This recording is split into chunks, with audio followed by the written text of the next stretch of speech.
Ladies and gentlemen, boys and girls, the Insight Fantasy team, NFL team, should I say, is back for another year.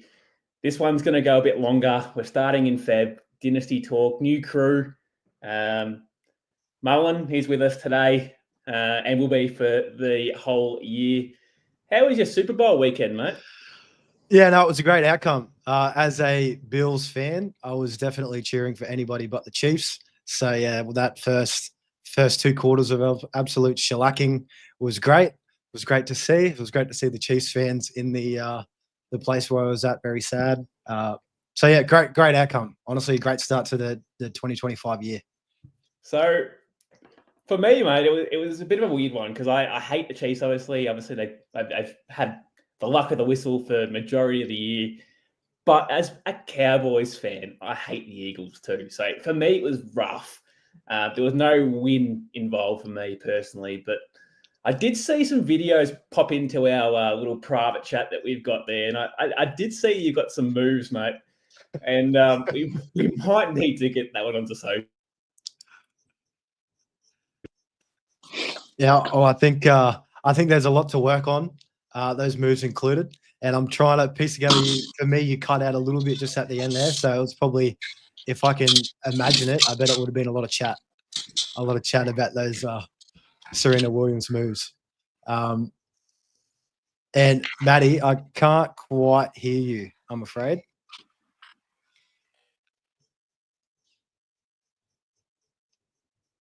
Not too sure what's going on there.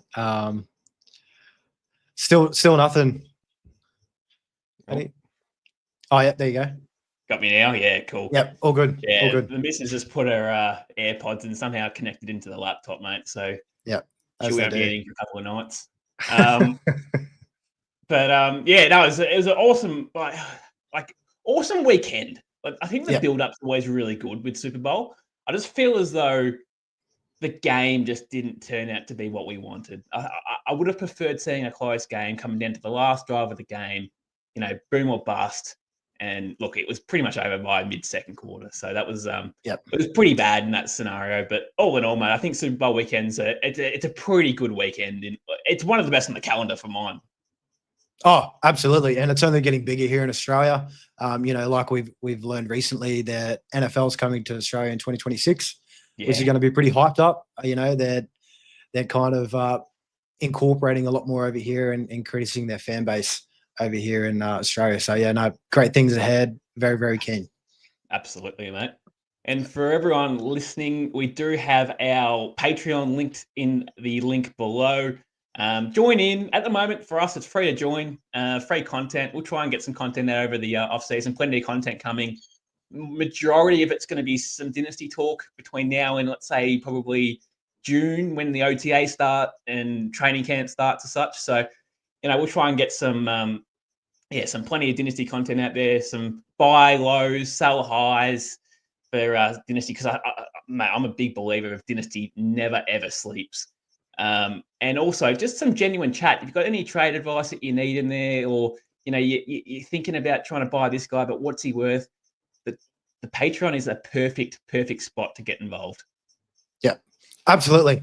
Couldn't have said it better. We're on that Patreon, always looking out, trying to help out people, offer a little bit of advice where we can.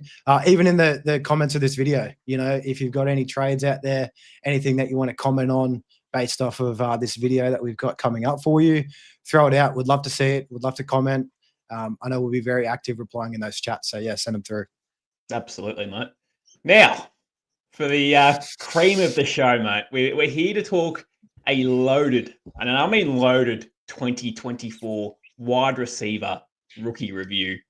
I feel as though there was a lot of disappointment for a certain few players, but also just some insane upside just in general for the class. So we'll go through them now, mate. Let's start with probably the hottest topic coming into the season. Massive hype on this guy, Marvin Harrison Jr.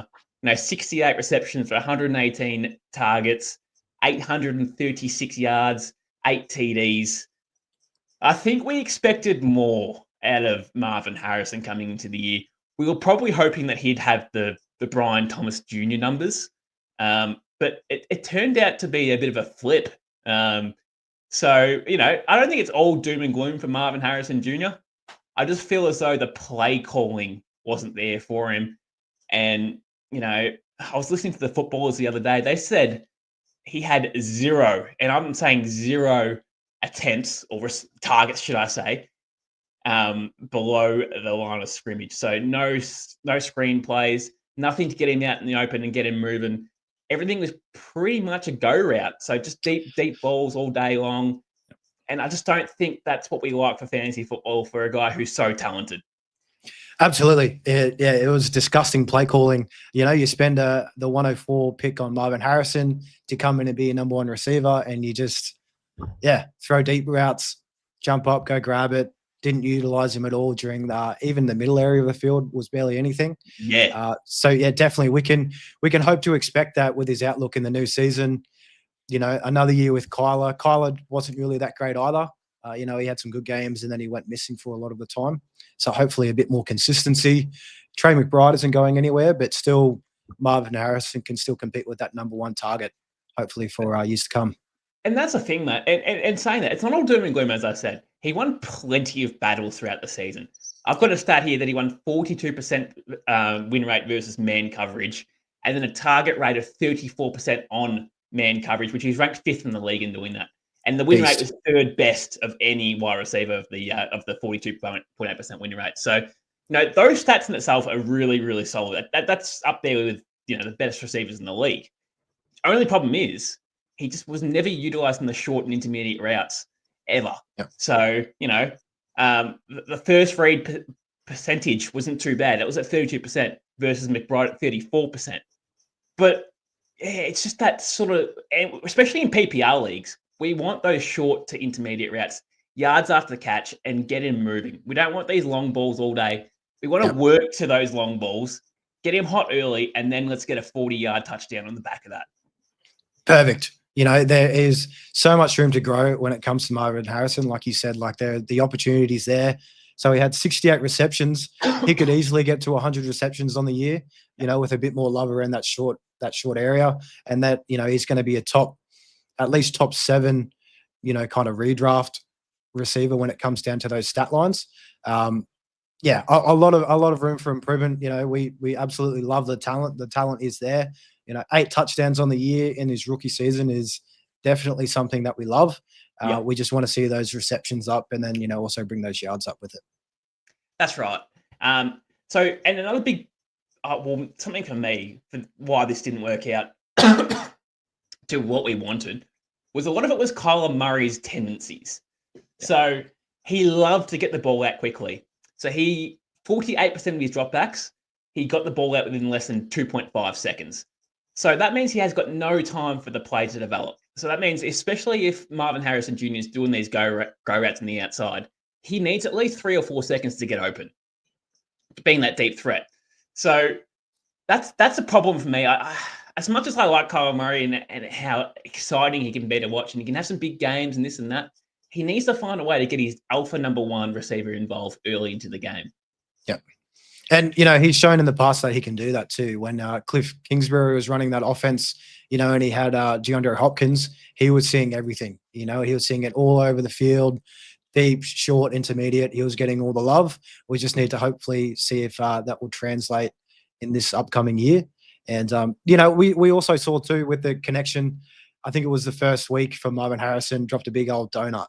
And it was the end of the world. For a lot of community. And then the second game of the season, he came out and went bonkers. And that was all in the first quarter of the game. And everyone was like, oh, well, no, we're all good now. Marvin Harrison's back in the game. Yeah. But it was very an up and down season. So, look, if we're talking buy, style, hold, and Marvin Harrison Jr., I'm all in on the buy because we know the talent's there. We know how good he is. Mate, he was going in 101 single QB rookie drafts. And obviously in 2 QB leagues as well. He's going on 101 in some leagues. Yep. So this is the time where you can get him for a serious discount. Mate, a year ago, he was worth probably, 2.5, 3 first round picks.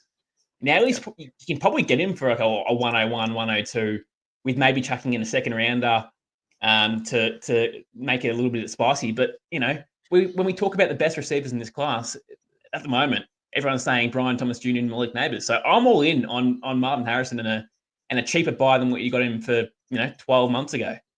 Me too. Yeah, he's an absolute screaming buy. In dynasties, if we're rebuilding or just trying to set our roster up in the long run, this is the type of player that we want to invest in and a lot of our draft capital in. We spent the 101 last year easily. I think the 101. I don't think you'll need to pay that for this year's class with the amount of Ash and Genty hype that's there. Yeah. Like you said, mid first could probably get it done. If you can, definitely send out a heat for Marvin because his value is only going to skyrocket once he gets a little bit more consistency and the talent is there. And look, if I'm an owner, I'm not selling him for 105. I'm holding him. Yeah, I'm holding him. But you can take advantage of an owner who maybe be on the fence with him. And that's what it's all about. It's just taking advantage of at the right time, right place, right time with Dynasty. And at this point in time, coming into the rookie draft, this is the right time to strike when the iron's hot because people love picks at this time of the year and players sort of start to fall out of favor to a degree. So this is the time to buy in on a cheaper asset. Definitely. And if you have no luck now, maybe when you're on the clock in the rookie draft that's coming up, those picks only increase in value, by the time they're absolute peak when people are on the clock. If, you're getting no love now, send it out, for the same thing when you're on the clock and you never know, it just might happen. It's all about, picking those buying windows. That's right. It all is. Now, Mullin, let's talk about Brian Thomas Jr. Now, he was the best rookie wide receiver in this class statistically. 87 receptions, 133 targets, 1,282 receiving yards, and 10 touchdowns on the year. Absolute monster numbers. Monster numbers. I'm all in on the hype on Brian Thomas Jr. I love the profile. I love his skill set. I love everything about him. He was involved in pretty much all three forms of receiving, short, intermediate, and long. He was involved in screen games. He was involved in yards after carry. He was a beast, man. For a guy who's so big and he weighs about 200 pounds. He was just a monster in after the catch too. So, but the only thing I don't like about him, mate, is there was no one there, especially in the second half of the year when he did his damage. There was no one there to take targets off him. They had no Christian Kirk, they had no Evan Engram, and mostly, and more importantly, should I say, they had no Trevor Lawrence. So he was looking at Mac Jones. Mac Jones ain't the future of this franchise. Trevor Lawrence is. So you want to see him be able to do this with Trevor Lawrence moving forward. Definitely. And you expect, with Trevor Lawrence, a much better quarterback than Mac Jones, for that to increase definitely in that production profile. But, even with Mac Jones slinging it, his numbers, I know through the fantasy season were through the fantasy playoffs, exactly what we wanted. He was scoring 20 points every week during, 15 to 17. That's the prime spot. And with Mac Jones, we project with the new year, Liam Cohen as well, in addition to that offense as head coach. I won't put you on the spot, Maverick. If I was a little bit nasty, I'd ask you to do the Duval impression. that happened. So he's got me covered on that, man. I can't do that. Not as good as him. But I'm optimistic though with Cohen though, right? Because he was the OC at the Bucks, right? And that offense is really, really good. So he's going to come in with an offensive mindset coming into the Jags, and they sort of need that. And especially on Mac Jones, it felt like he was or Brian Thomas Jr. was a safety blanket for Mac Jones for the majority of that time. And as I said, had no one there. So and no Gabe Davis, not really a big loss, but an option, right? So look, amazing talent. I just want to see it being done with this sort of production with Trevor Lawrence. That's who I want to see get it done. Yeah, it's going to be a new system, for him. I think Trevor Lawrence, he played 4 or 5 weeks at the start before he kind of copying those injuries. So he didn't really have that much time to, kind of work into the NFL with the team that he was, supposed to run out there with. So you think, probably with how that season played out last year, it's probably his floor. kind of the floor possibility with, kind of what he had around him.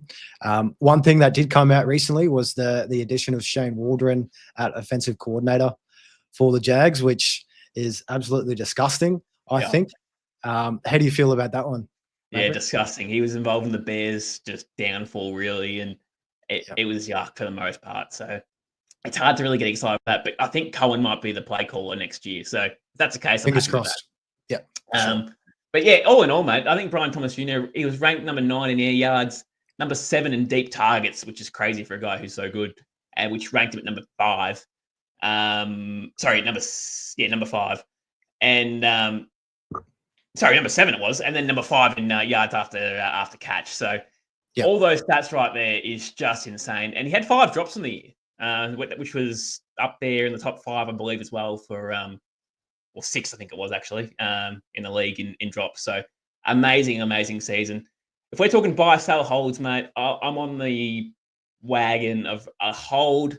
His price is so high at the moment. You're probably paying. What are you going to pay? I don't think 2 firsts gets it done. 3 firsts will start the conversation, but you're buying someone at their very peak at the moment. So I don't think he's worth 3 first rounders at this point because, at the same point, you go to the draft to draft someone like Brian Thomas. So I'm a hold on both ends. I'm not selling him. I'm not holding it. I'm not buying him. I'm just holding and just seeing how this goes for another 12 months. Yeah, and we have to be realistic too with, trying to buy someone with Brian Thomas. Who in their right mind is selling him? You have to send an absolute haul. It's probably not really going to work out the way that you want it to. And, to touch on with those opportunity, you got to always be in that window of buying. Maybe come season start, he has a couple of down games and his value might drop. Maybe someone starts to panic. Oh, Shane Waldron is doing what he's doing to everybody and just killing them.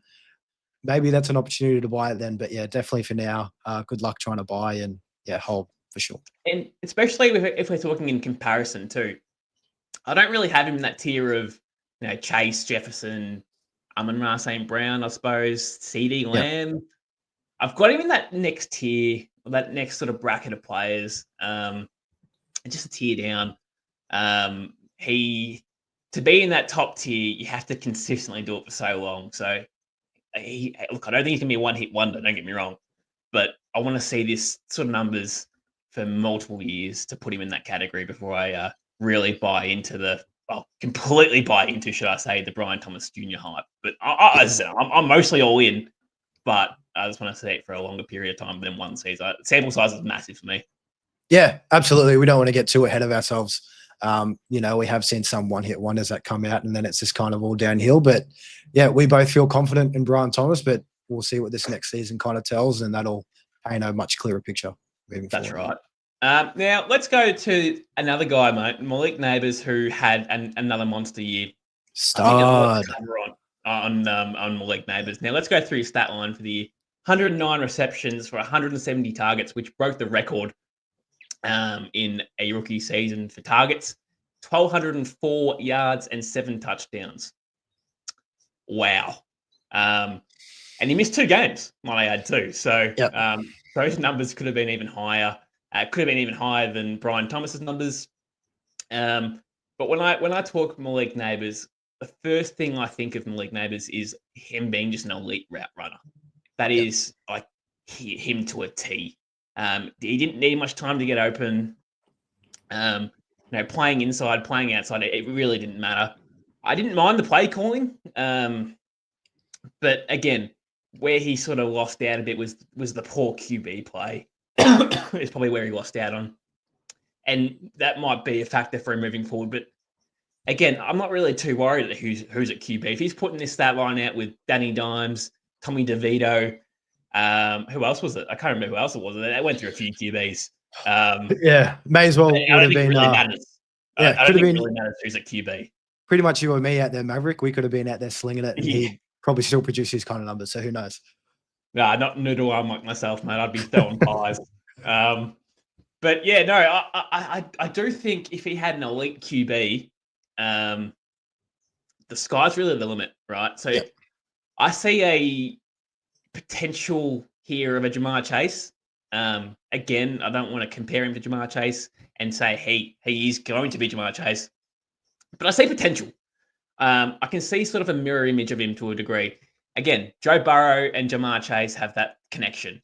Malik Neighbors hasn't got that connection with any QB yet. We don't even know whose QB is next year. So, yeah. I think that's massive to start off with. But so just to sidetrack a little bit, just on on QBs for next year, who would you like to see paired with Neighbors? A realistic, whether it's through I think they've got like the 4th overall pick or 5th overall pick in the class.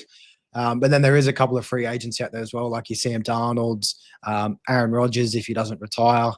That's who I can kind of only think of the top of my head. But yeah, who do you reckon?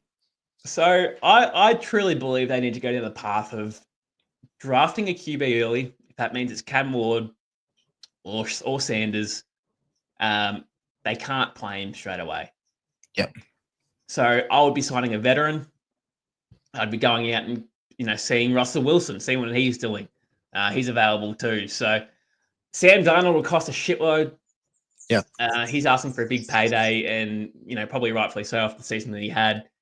Aaron Rodgers, I think he's sort of done with New York. True. So I don't think he's going to be going back. But there's guys out there that are veteran QBs that Kirk Cousins also rings a bell to me as well. So just that sort of that placeholder for that next QB, and that's still an upgrade for Malik Neighbors on what he had last year.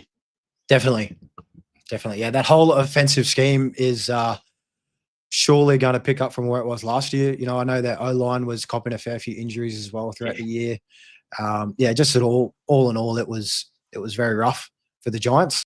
But yeah, very promising signs to see with Neighbors. We like to go off volume is king in fantasy football. For him to break the rookie target record with 170 is absolutely ridiculous, especially with the kind of talent he had throwing in the ball, which was lackluster, to say the most. And especially in PPR league, right? We're talking about a guy who just gets peppered. Yeah. Now, in saying that, he did have 10 drops on the year, which equaled to number 1 in the league. So that's a problem for him. Yeah. He's acknowledged the problem. He needs to work on that. He will work on that. Look, doesn't mean every ball's catchable, but when you have 2 hands on the pill, they have to be secured. So that's the only negative I've got for Malik Neighbors. And that's a pretty good sign to see. We can only expect a lot of these rookie wide receivers in that year 2 season. They do tend to, break out a lot of the time. So another year, another off season to accustom himself to the offense and also to the pace of the NFL. We can see definitely an even brighter future ahead than what he did in his rookie year. Who would you prefer, Brian Thomas or Malik Neighbors? Neighbors for me. I am a little biased because I've got barely any Brian Thomas shares and a couple of neighbors in my dynasty leagues, but I just think he's a different type of beast. I love the comparison that you made with Jamar Chase. I know a lot of people during the prospecting season last year, that was kind of their comp. I know a lot of the media personalities, they were, and it's so like way to just kind of set him up with everything off the bat. Like Jamar Chase, one of the best ever to come out and have that kind of rookie year like he did. But Neighbors, he's not far off that, I don't think. And and if he can find himself with a better quarterback for years to come and just keep building, he's going to be, I think, a top 3 dynasty wide receiver for years to come. Yeah, I'm with you, mate. I'm on that Malik Neighbors train as well. I would prefer him. I would draft him over him in a redraft league, in a dynasty league, startup, in all formats at the moment. So completely agree. And we're holding. We're not buying him. We're not selling him. We're holding. Yeah, try to buy if you can. You know your own leagues. You might be in a heap of different leagues and they all kind of have their own tendencies.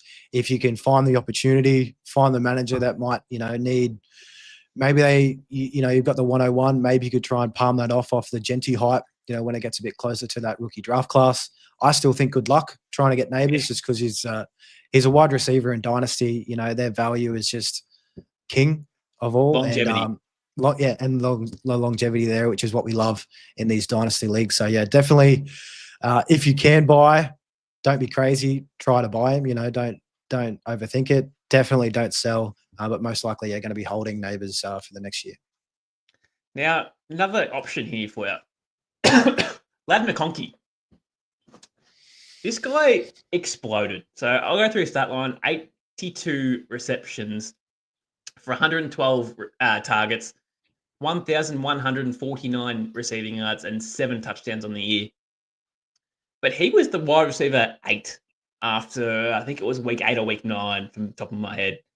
Second half of the year, he went bonkers, found that connection with Justin Herbert. And this is the guy that we thought would just absolutely start rolling at the start of the year. Mate, I saw him in redraft leagues. He hit the waivers at some point.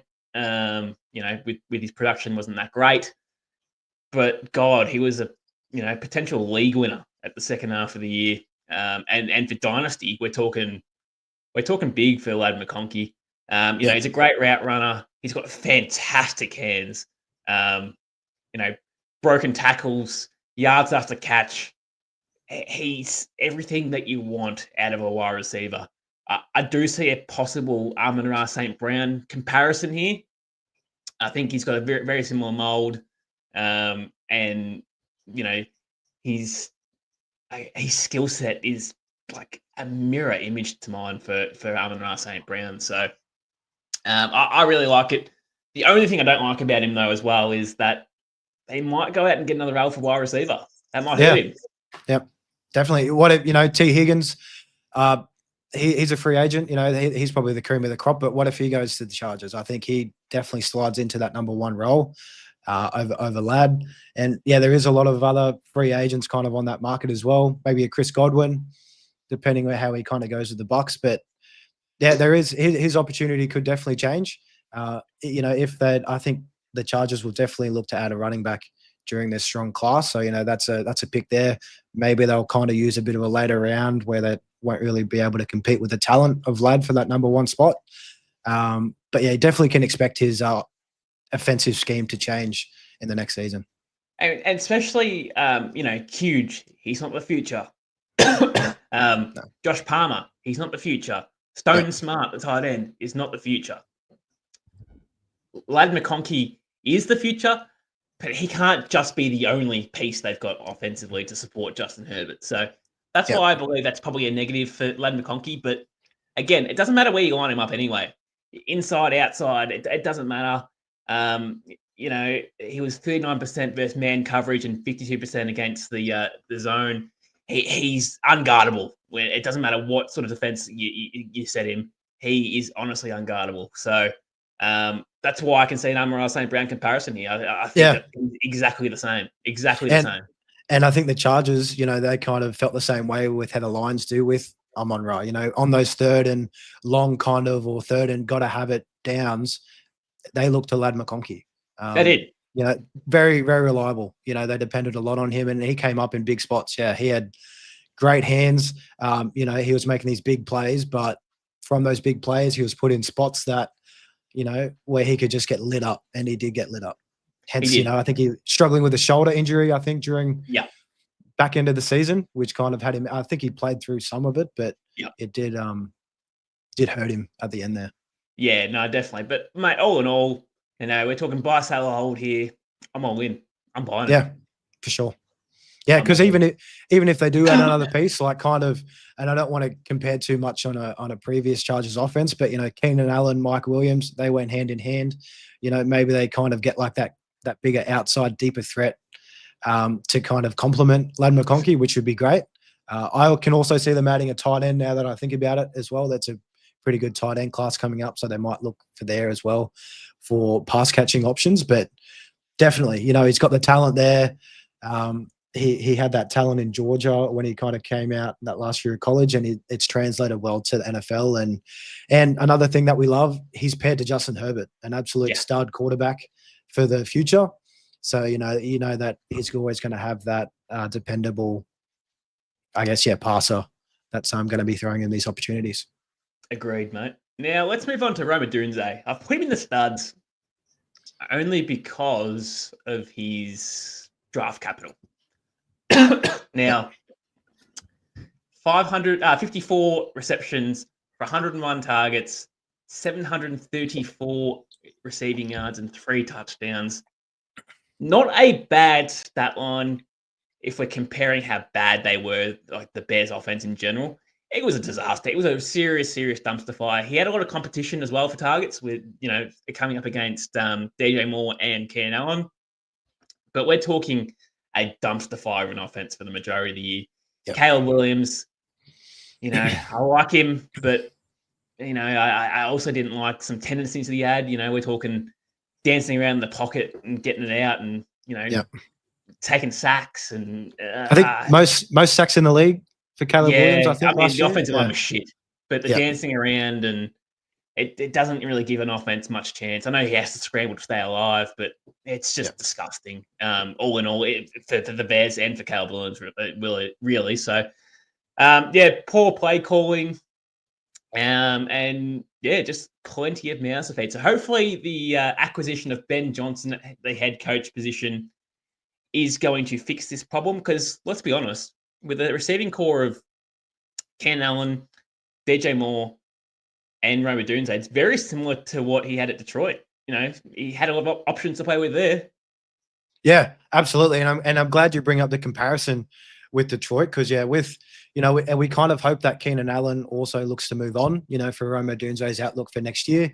That's kind of up in the air with what's going to happen there. But one thing that I really like about Ben Johnson coming in as the head coach and the play caller for the Bears, look what he did with Jamison Williams on those man coverage routes. That's where Roma Dunze ate. In college, he was an absolute dominator when it came to that man-on-man coverage. So, if he can kind of scheme something around Roma Dunze, which we saw him do with Jamison and Detroit, I've got a lot of probably a bit too much optimism for Roma Dunze. I've been trying to scoop him up everywhere I can for the price that he's going at the moment, and I think that price is only going to go up when it comes down to it. I'm glad you said that, because I'm the same, mate. I'm not selling him. Do not sell. Definitely not sell, because at the moment you're getting him at his absolute minimum price. Now, he could be a bust. I'm fine with him being a bust. But if you're selling him for, a late first rounder or an early second rounder and just giving up on him, and then he pops off, you're going to feel like shit for years. Yeah. And just to jump in there, Maverick, when we drafted Roma Dunze, we were fully expecting that it was going to take him a year to kind of get acclimated into the NFL. We knew he was joining a very crowded offensive room. We, don't get too recency bias of what kind of the outcome was of his season. Just remember, when you drafted Roma Dunze, you were expecting him to kind of have an off year and just kind of keep him on your bench. Now's that time to cash in, so don't cash out. And, with Ben Johnson now, mate, he stays in the division. He knows the division very, very well. So that's another positive too. That's 7 games a year right there. So, 6 games a year, right there. So that in itself is, a third of a season. So the fact that he knows that division very well, I like that too. So that's a positive. But yes, do not sell. I think that's the bottom line for Roma Dunze. They do not. Yeah. I'm fine with him being a bust. I don't care. I really don't care. But I just hate the fact that you sell him cheaply and then he just fall to shit. And he was the 9th overall pick in the NFL draft last year. They don't just take that on anybody. The NFL thought that he was a stud. We all thought that he was a stud. Keep thinking he's a stud, because I think he will be. I think he's going to absolutely take off. And Maverick, to ask you, when it comes to the trade market, what are you willing to part for Roma Dunze? Well, I'm a big believer, if you're going to invest in a 105, 106 pick, you're getting that back. Yep. So you have to at least bring me back very, very similar value, if not more, to get rid of him. I don't think I'd even get rid of him for 106, if I'm being honest, depending on, it depends how needy you are. If you're wide receiver needy, running back needy, it's not really going to be a wide receiver class coming up. It's majority all running back. So for me, it's even worse, and I'm holding him just for that case as well. So you're not going to get Ted McMillan at 106. You're not going to get Hunter at 106, depending on where he wants to play. He might decide he wants to play corner. And he's now not really fantasy relevant, but you know what I mean? It's hard. It's hard.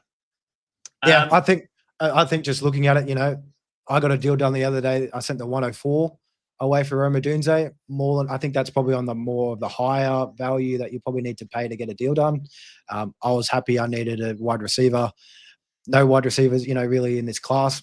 Ted McMillan will probably go before that, you'd think. Yeah. Depending on some leagues. So yeah, more than happy to make that switch to try and get a projected elite asset in that wide receiver position. Agreed. Now let's talk Xavier Worthy, mate. Now, what do we do with Xavier Worthy now? 59 receptions on 98 targets, 638 receiving yards, and 6 touchdowns on the year. I don't know about Worthy. I've put him in the studs only because he was a first-round pick. I'm sort of borderline on studs or duds. I don't like the way they used him, first of all. I don't like his situation that he's in. There's a lot of mouths to feed there at Kansas. But what I do like is the fact that they got better when they brought in D-Hop, or he got better, should I say, when they brought in D-Hop, when they brought in Hollywood Brown. He didn't need the number one corner on that team. He had chances to get open, long balls, left, right, and center. Game one, we were thinking, oh shit, this guy's a beast, man. He's had 2 touchdowns. Yeah. But that was off 4 plays. So I was still sort of, let's calm down a little bit. And then it was slow until probably the third quarter of the season, maybe into the playoffs. Yeah, back into the year where they started to use him a little bit more. But I guess we could probably see that with how Kansas City's been over the last couple of years with their rookie wide receivers. Rashee Rice, he didn't really do too much his rookie year until that back end.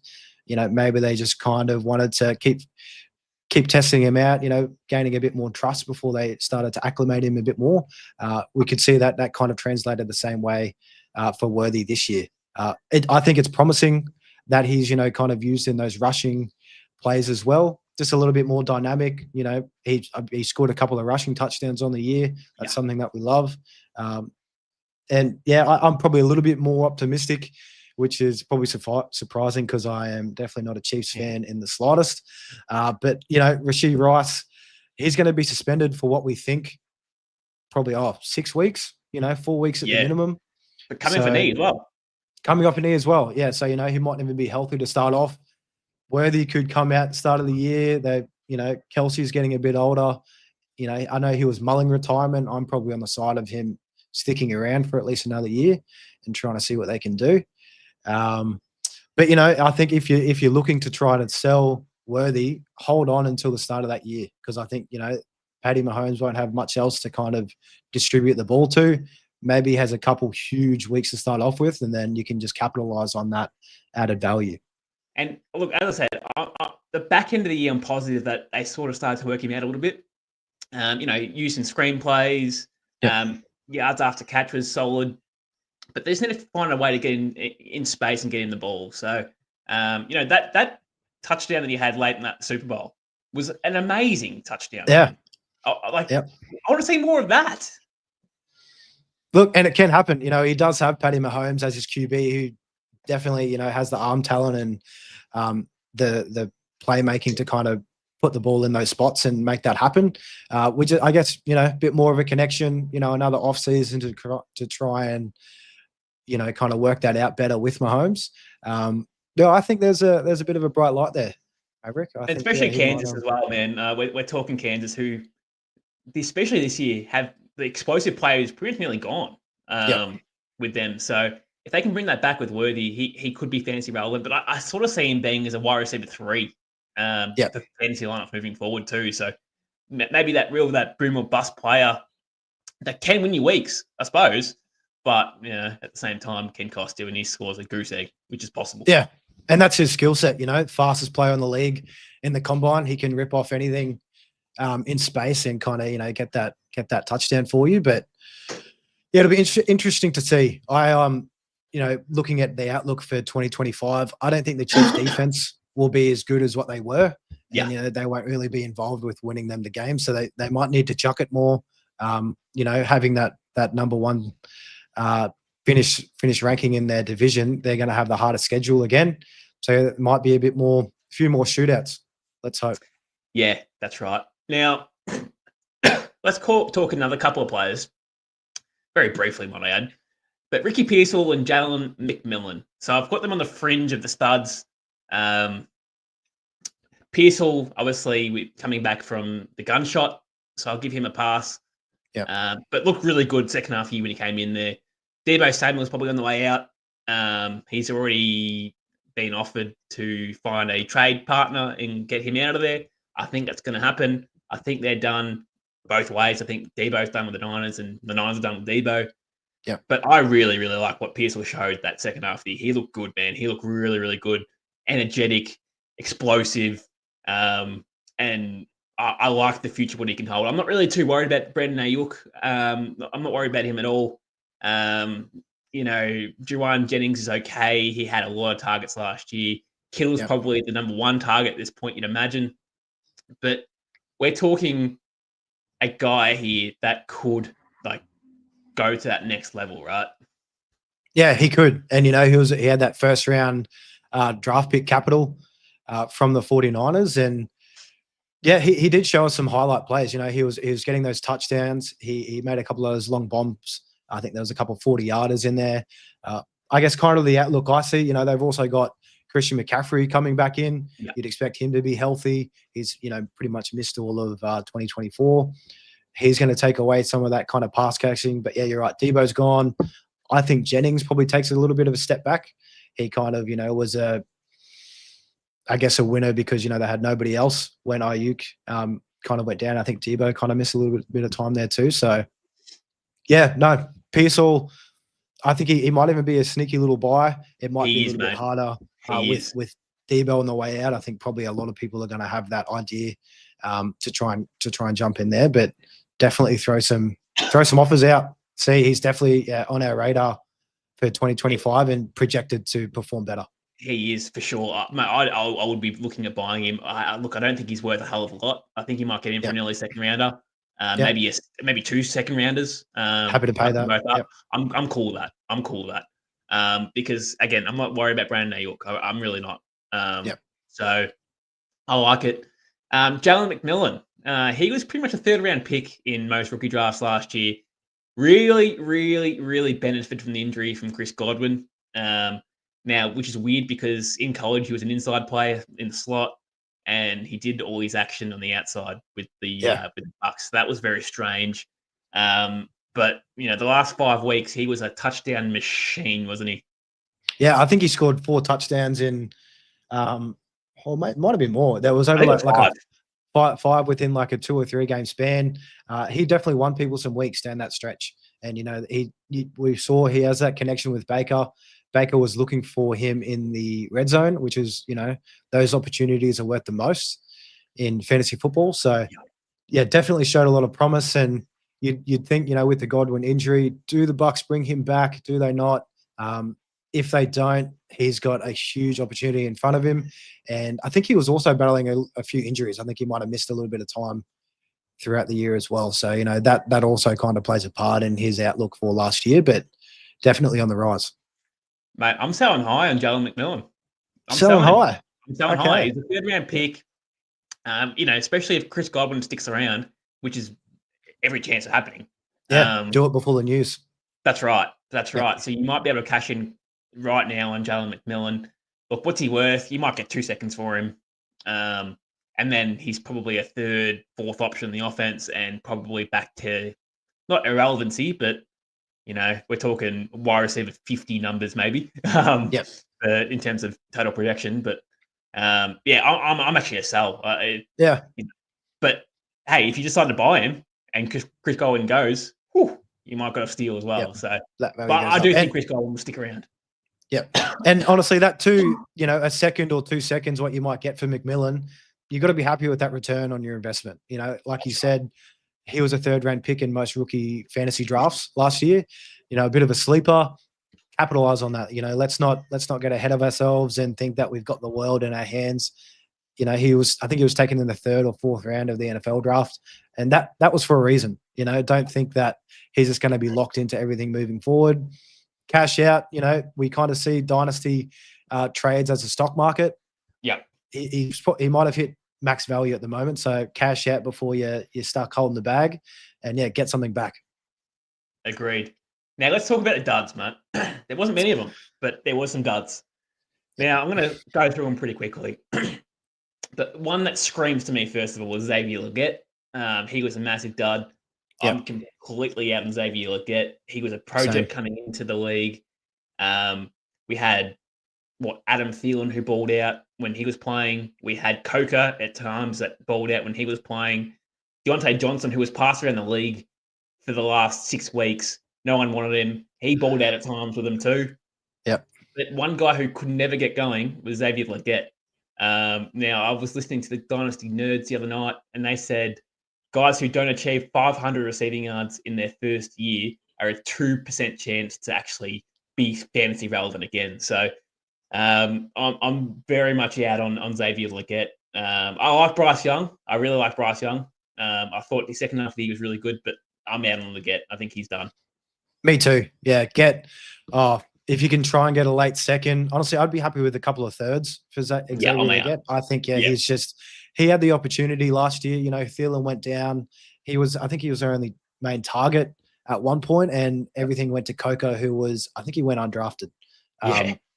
So, it just kind of goes to show, cash out. He was taken, I think, first pick of the second round. So still pretty early capital. Maybe people are thinking, geez, he was taken that early in the normal NFL draft. Maybe there's still hope. Cash in on their hope. I think he was 32nd, first round pick. 32nd. Oh, right, yeah. So they traded up. So I think he snuck into the first, but mate, I'm out. I'm trying to package him up in any trades I can get, and go, hey, dangle a little Xavier Leggett. He's still young. He's still on an evolving Panthers team, and see what you can get for him. But I'm very much in that category, mate. Keon Coleman, your man. I'm sort of out on him. I like the situation. I didn't like the player. Very limited. In and out of the lineup probably didn't help. Continuity, I think, is a big deal in rookie campaigns, and he didn't have that.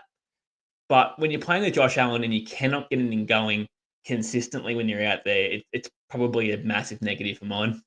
Yeah, no, absolutely. And I think probably the main thing that we all liked about Keon Coleman coming in was his personality, but that doesn't translate to fantasy football results.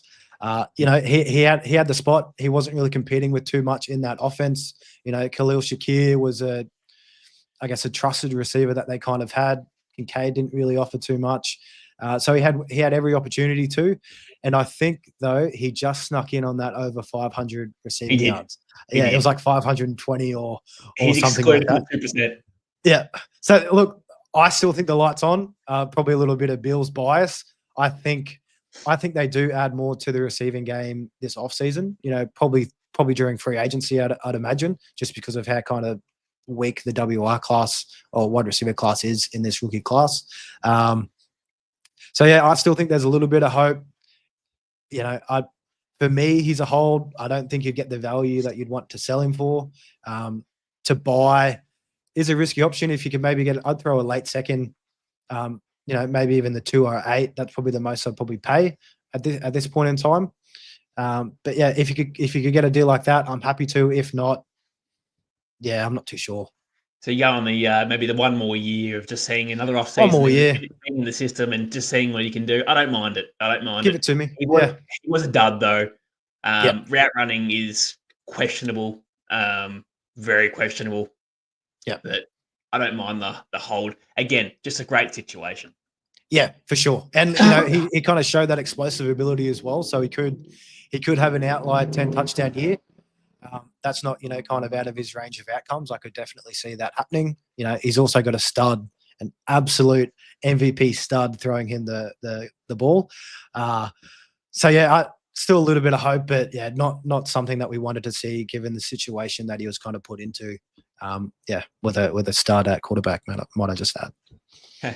Yeah, you did. You mentioned that one. Yeah.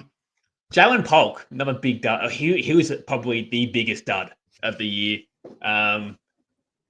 He was going in like late second rounders, early third rounders in rookie drafts. But we thought the situation might be okay. They had no wide receivers. They still don't have any wide receivers, and he still couldn't get on the field. So Second half of the year, he was seeing 23% snap percentage. The game before was 4% in week 16. That's terrible. Week before that, week 15, 39%, 28% week before that. He just, for such a wide receiver needy team, he just could not get out on the field. That says a lot about him. They're out on him. They'll upgrade at wide receiver through the draft and probably through free agency to try and get Drake Mason talent. I'm a bit more optimistic on Javon Baker than I am on Jalen Polk personally. Same. Yeah, Jalen Polk is mate, honestly, if you chucked him into a deal just as a little sweetener, fine. Yep. I don't think he's droppable. You might give him another year to see how he goes, especially on dynasty rosters. We're talking big, large rosters here. So maybe hold him as your last man on your roster. But if you delisted him for, and someone else, I don't mind that. Yeah, look, and nobody would be willing to pay this. Anybody in their right mind, I'd take a late fourth, the 412 in this year. I'd take anything just to. I think he's a roster clogger, and he was taken with such high draft capital. Yeah, you're right. The opportunity was absolutely immense. I think we got a little bit too infatuated with kind of the opportunity compared to the talents that he kind of had. I thought, coming out of Washington, when McMillan was in that lineup, Polk was the clear number 3. Which we can kind of see that now. McMillan was absolutely levels above Polk. And I swear I heard a stat, Polk, that was the worst rookie wide receiver season ever. And looking at his stats, he had 33 targets, 12 receptions for 87 yards. He did get a couple of he got a couple of touchdowns, so I tried to leave that stat out of it. But yeah, like absolute Right. nothing. Right. Yeah, if you picked Polk in the mid-second, you can just light that pick on fire. You're not getting anything back for that one. Pretty much. And our last start of the night, mate, it's interesting, but AD Mitchell, Adonai Mitchell, however you want to call him, the connection wasn't there with Anthony Richardson. They were on completely different wavelengths on what the play was. There was multiple plays where he was wide open and completely missed him. Anthony Richardson wasn't that great passing lines this year. Mitchell wasn't really relevant for the most part, and I don't think he'd be relevant much moving forward. I mean, Michael Pittman was playing through injury. Yep. Josh Downs had a breakout year, injured but breakout year. Alec Pierce was actually okay. He was actually getting those long balls, so he was okay. But yeah, I don't know. Anthony Richardson as well at QB, it's grim. He'll be there next year. I don't know if it's going to be another dud year for him or not. I hope not. I thought it was positive. Second half of the year was pretty positive after he came off the bench again. But AD Mitchell might be maybe a wide receiver 3, 4. Like, there's just too much talent there. Plus, you still have Jonathan Taylor that commands 20 carries a game. So he's not really fantasy relevant. Yeah. I think AD Mitchell is a bit too far gone, and we saw during prospecting season, the NFL I think he was touted as like a round 1 talent, but then he dropped. He dropped to like mid pick 50, kind of in that range, and that does tell a bit of a story itself. And as us dynasty and fantasy managers, we were optimistic with AD going into that kind of Colts offense. We didn't really think too much of Downs, I think, after his rookie year. So he was kind of left there. And we also thought all he has to do is beat out Alec Pierce, and Alec Pierce wasn't that good the year before. Well, he couldn't do that. Alec Pierce showed that, he was the guy catching those big bombs and outplaying AD Mitchell. There was a couple of little flashes, a couple of little plays. The talent is there, like the raw athleticism is there. But yeah, I think he's a bit too far gone. He is. Agreed. Mate, that'll pretty much do us, I reckon. So, as I said, Patreon's in the link below. All our socials are in the link below as well. Get involved. There's going to be plenty of chat over the off-season Dynasty. So, my favourite format of fantasy football, I love Dynasty. It's just because you get 12 months of it. Doesn't matter if the football's on or not. You still always will have football there. Trade talks are always open. So, guys, get involved. Where can they find you on socials, Mullin? So if follow me on X on @Mullin_FF. Same thing for Instagram. We're just going to be, trying to help you guys out as much as we can during this off season with, insight on what we kind of believe will be, kind of good opportunities and good values to cash in on over the off season. Because like you said, Dynasty doesn't sleep. I love this part of the year much more because this is where you can take advantage of, I guess, other managers in your league and try to cash in on that value and stay on the forefront. Being proactive and trying to improve your roster. And this is what we're all about. So, we're going to be being proactive is massive, mate. That's the key. Sure. Being proactive, and I agreed. Everything you just said, I agree. So, no, thanks, mate. We'll be back next week with another topic. We'll probably cover the running backs of this class, probably QBs and tight ends. Well, the one tight end. No surprise who that is.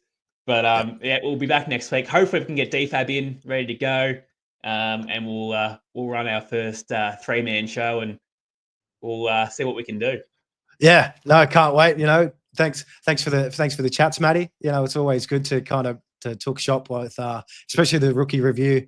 Just kind of looking at how great that wide receiver class was, all in all, and we probably won't see another class like that probably until I think 2027 when there's Jeremiah Smith and Ryan Williams, 2 young studs.